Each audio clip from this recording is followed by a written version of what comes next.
یہ بہن کا پہلے کویسچن لیتا ہوں کہ ہم نے ایک زمین اپنے گاؤں میں کسی کے پاس رکھوائی گروی اور اس پہ 5 لاکھ لے لیا ہے. اب وہ لوگ اس کو زمین کو استعمال کر رہے ہیں، سال میں کبھی ایک آدھ بکری دے دیتے ہیں یا اور کہہ رہے ہیں کہ جی 5,000 روپے جیسے پر منتھ کرایہ وغیرہ لے لیں ہم کچھ، تو کیا حکم شرع ہوگا؟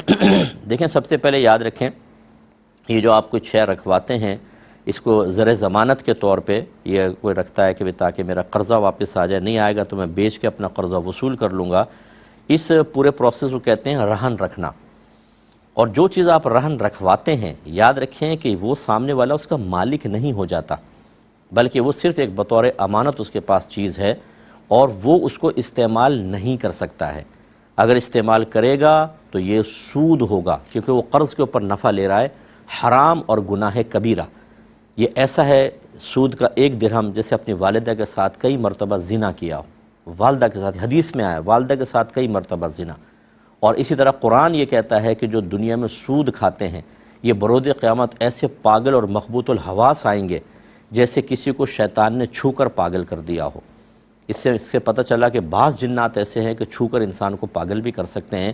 اس طرح پاگلوں کی حالت میں یعنی مخبوط الحواس سے آئے گا انسان، اور لوگ دیکھ کر کہیں گے یہ پاگل سا کیوں ہو گیا، پتہ چلے گا جی سود کھا کر آئیں. اس لیے اچھی طرح یاد رکھیں کہ مثلاً آپ نے کسی کے موٹر سائیکل رکھ لی کہ بھئی پیسے دو گے پھر میں دے دیتا ہوں، موٹر سائیکل یوز نہیں کر سکتے ہیں. مکان لے لیا اس میں نہیں رہ سکتے ہیں، بند رکھا جائے گا، جب وہ دیں گے تو واپس کریں گے. یہ آپ کر سکتے ہیں یا یہ وہ کر سکتے ہیں کہ وہ اس زمین کو استعمال کریں. ایگریمنٹ یہ ہو کہ جتنا اس کی آمدنی آتی رہے گی اس سے ہم آپ کا قرضہ مائنس کرتے رہیں گے. مثال کے طور پہ 5 لاکھ قرضہ دیا ہے، وہ اس کو استعمال کریں، جتنی اس کی آمدنی آئے 1 لاکھ جیسے آئی فرض کر لیں تو 1 لاکھ کم ہو گیا، پھر اور آئی سر جب 5 لاکھ پورے ہو جائیں وہ وصول کر لیا، زمین واپس کر دیں. لیکن ابھی جو یہ کر رہے ہیں کہ زمین استعمال کر رہے ہیں، نفع اچھا خاصا لے رہے ہیں، ایک آدھ بکری آپ کو پکڑا دی، کیوں پکڑا دی بکری، کس وجہ سے، یہ کس چیز کا عوض ہے، تو وہ اس کو استعمال نہیں کر سکتے ہیں. یاد رکھیں اگر تو پہلے ہی یہ طے کر لیا ہو ہم لیں گے اور استعمال کریں گے، گناہ کبیرہ سود.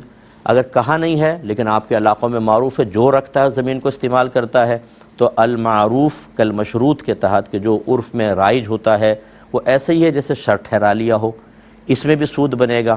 تیسری ایک صورت ہو سکتی ہے کہ کوئی چیز رکھے اور کہے کہ بالکل میں اس پہ نفع نہیں لوں گا اور آپ اس کو رکھیں بعد میں آپ کو دے دوں گا. اس کو پھر اگر فرض کر لینا عرف میں ہے نہ کچھ، اور رکھوانے والا کہے چلو تم اس مکان میں رہ بھی لو، کوئی بات نہیں یار میں بعد میں لے لوں گا، یہ پھر اس کی اجازت ہو سکتی ہے. لیکن عمومی طور پہ ایسا نہیں ہوتا، یہ تو مشروط ہوتا ہے یا المعروف کالمشروط کے تحت ہوتا ہے. دونوں صورتوں میں قرض کے اوپر نفع لینا ہوگا اور یہ سود اور گناہ کبیرہ ہے. آپ بھی گناہ گار ہوئے، وہ بھی گناہ گار. فوراً سے پیشتر پیسہ واپس دے کر ان سے لیں، اور اگر جب تک آپ نہیں لے رہے آپ کو اس پہ پروفٹ وغیرہ نہ لیں اور ان کو کہیں کہ بھئی تمہارے لیے حرام اور گناہ کبیرہ اس کو استعمال کرنا. ہم نے یہ میرا کلپ سنوا دیں کہ بھئی اب وہ نہ مانے ٹھیک ہے، ان پہ وبال ہے. اور مجھے پتہ ہے کہ بہت سارے لوگ ایسے ہوتے ہیں کہ پیسہ آ رہا ہو نا تو کون اللہ کون رسول کیا دین کیا آخرت انہیں کوئی پرواہ نہیں ہوتی، بلکہ ہم جیسے مشورہ دینے والوں پہ غصہ آتا ہے، کیونکہ فیملی سوالیہ نگاہوں سے دیکھتی ہے کہ آپ اتنے عرصے سے حرام کھلا رہے ہیں ہمیں، تو انہیں وہ گلٹ فیل کرتے ہیں. بہترین طریقہ یہ ہے کہ اپنی غلطی تسلیم نہ کرو، تمام دینداروں کو گالیاں بکو، انہیں غلط قرار دو، اللہ اس کے رسول کے قوانین کو باطل قرار دے کر ان کو معمولی قرار دے کے پس پش پھینک کر اپنے گھر والوں کے اندر اپنے طرز عمل سے وہ جرأت پیدا کر دو کہ جس کو بنیاد بنا کر وہ بھی اللہ کی نافرمانی پر دلیر ہو جائیں. یہ آپ اچھا کام کر رہے ہیں، یہ کتنا بڑا گناہ جاریہ کر رہے ہیں آپ اپنے لیے. یہ تو آخرت میں پتہ چلے گا جب ابا جان کی گردن کے اندر توق ڈلا ہوگا اور اولاد گناہ جاریہ بن کر ان کے لیے اتنا سارا وبال جمع کر چکی ہوگی کہ کچھ انتہا نہیں. اس وقت ہماری بات آپ کو بہت پسند آئے گی، اس وقت آپ کہیں گے واقعی صحیح کہا تھا علماء کرام نے. ابھی تو آپ کو غصہ آتا ہے کہ جہاں چند ٹکے کا نقصان وہاں غصہ آنا شروع ہوتا ہے. یعنی کتنی ہماری بہنیں ایسے کہتی ہیں کہ ہم نے آپ کی بات اپنے شوہر کو بتائی تو گالیاں بکنا شروع ہو گئے، وہ مفتیان کرام کو گالیاں بکنا شروع ہو گئے.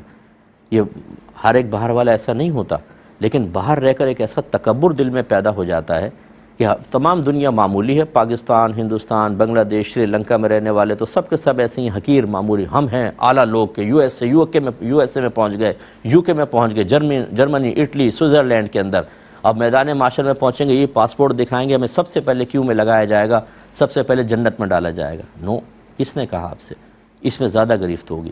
وہ چونکہ ان کے پاس فراوانی ہے نعمتوں کی، وہ عمومی طور پہ شریعت کو اپنی عقل کے دائرے میں رکھ کر یا عقل پہ پرکھ کر پھر دیکھتے ہیں عمل کرنا بھی ہے کہ نہیں کرنا، مجھے بات سمجھ میں آ رہی ہے کہ نہیں آ رہی؟ کہتے ہیں مجھے سمجھ میں نہیں آ رہی، پتہ نہیں کیا کہہ رہے ہیں مولوی حضرات۔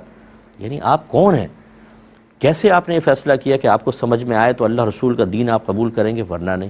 اور یہ باہر ہی نہیں، پھر ہمارے پاکستان میں بھی ایسے حال ہے، اللہ رحم فرمائے۔ بہرحال جتنے ایسے بہن بھائی ہیں مسلمان ہیں تو ہمارے بہن بھائی ہیں، ہمیں ان کی پرواہ کرنی ہے، ہمیں ان کے شیطان کے چنگل سے نکال کر انہیں جنت کے راستے پہ لگانا ہے، کیونکہ میرے آقا صلی اللہ علیہ وسلم کا قلب انور میدان محشر میں رنجیدہ ہوگا اپنے امتی